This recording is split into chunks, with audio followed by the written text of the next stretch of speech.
We're going to speak all the teams, but I want to start with the history of the Tottenham because you were very angry yesterday, Henry, with your team's performance. How are you now 24 hours later? Do you still want the manager sacked, or do you reflect on that and think, actually, I was being a little bit reactionary? No, he should be sacked. Numbers don't lie. When you've beaten one top 10 team in 9 months, when you've beaten two top 10 teams in 12 months, when you haven't beaten a big six side, which, let's be honest, we robbed Liverpool because they VAR did them dirty. The last big six side we beat was on the third game of last season. We've kept 4 clean sheets in 35. This isn't me being... And you robbed Man United in that game. We should have had a penalty and we didn't get it. But anyway, going back to you. This isn't if, buts or maybes. This is a fact. We've kept 4 clean sheets in 36 games. Or 35 games. It's absolutely diabolical. But it's just who we are, mate. Zero tactical idea in any game.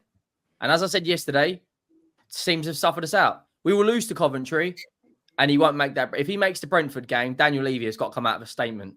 Because the football we're playing, do you know how bad it is when your biggest rival is missing two of their best players? Their best players on the pitch, other than like their attacking players, don't particularly do too much, and they still come away with 3 points. When we play Man City, Erling Haaland will get a hat-trick in 10 minutes because we do not defend. Our formation is 2-8. It's 2-8.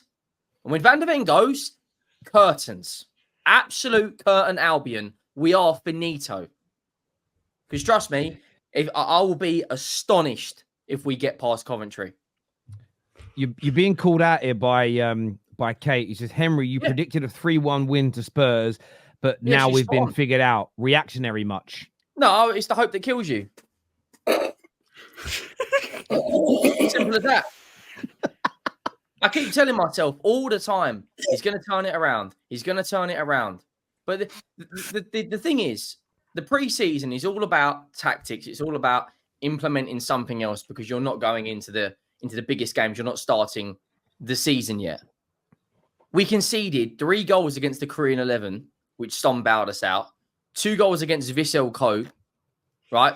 People are talking about a win against Hearts. Who cares? They're like 5th or 6th in the SPL. We then come into the Premier League season. 37-year-old Jamie Vardy, Rolls Royce Romero, right?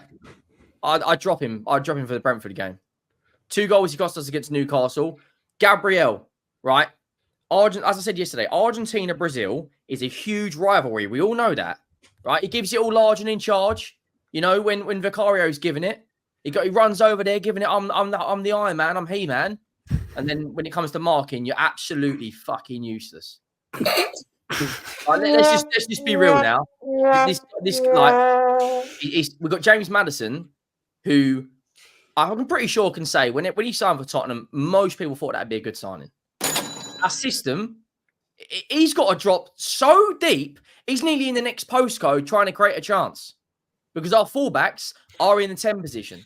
And then Ange, when it comes to a tactical change, he takes off James Maddison for Timo fucking Werner. He's got £180,000 a week. Who is? Timo Werner. He's our second highest paid player. Hang on. No. Hold up. You're paying Timo Werner 180,000. Why? Just answer just one question. Why do you sub a winger off who can't score or create for our most creative player on the pitch? Explain, like the math. Just do it, mate. To be fair, Timo Werner is a Champions League winner. Let's not forget that. Romero's got a World Cup. Who gives a shit? Who cares, mate? The guys won 2 Copa Americas and a World Cup, right? I don't care. Like the team defensively, I'm pretty sure every team on this panel would take one of our defenders. Maybe not in their 11, but in their squad, definitely. Everyone would take Van der Ven in their squad. I don't care. Everyone would. Everyone would probably take your doggy in their squad. Most teams would take Porro. In a unit together, we are hopeless. Absolutely hopeless. Who thinks it's a good idea to play 1 6 and 2 10s? That's a great idea. That when you know everyone knew Arsenal's game plan. Just sit back and counter. What are we going to do against Brentford when they've got Weiser and Buemo? The same Brentford team that had 4 chances in the first 20 minutes against the best team in the league. And if it weren't for an Edison 75-yard wonder pass, they might not have won that game. Yep. When they play against us, we're like Robin Hood, except when we get beaten by the crap and we also get beaten by everyone else. We're not giving out no points. It's a joke. Absolute disgrace. You're giving out all the points then. Everyone eats the rich and the poories. Just everyone eats. Eight of our last 26 games. Yeah, but Henry, this isn't agenda here. This is all factual. And you said he wins in the second season. Ange's going to win in the second season. He always wins in the second season. Yeah. You've got more chance winning the Europa League than we do. And you're not even in it. Do you honestly think, mate, turn it in. Oh, he's coming out there in the press conference. I always win. Yeah, great. Yeah, fantastic. We beat Everton. But the thing is, if you look at like Conte and Jose's winning records, all stopped when they went to Tottenham. And he's just going to be... The thing is as well, though, I will say this. I know that some people understand this reaction. I wanted to throw this out there.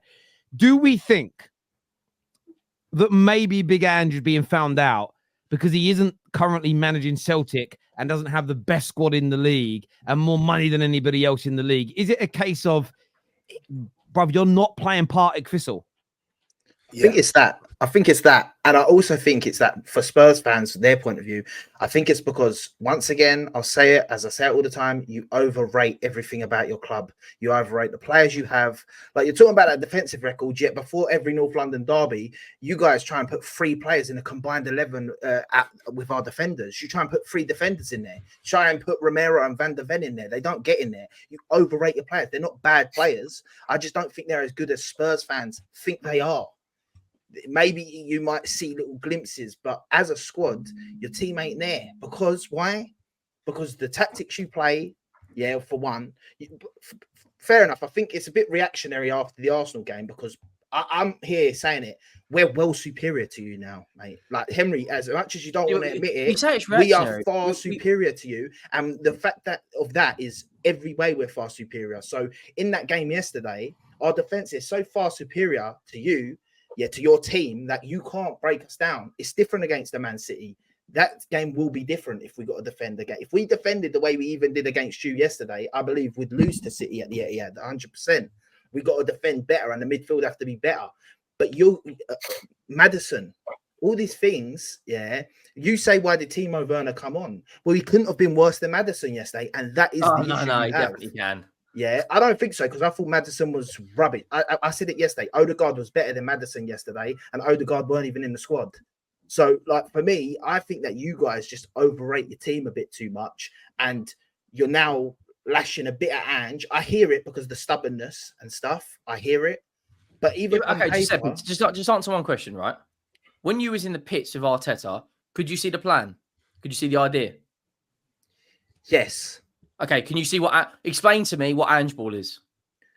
Ange ball is him holding the possession for most of the game, and trying to drown teams out. In my opinion, and how's that working? Basically, going all attack and basically saying we'll try and outscore teams and try and outscore teams out. We can't score.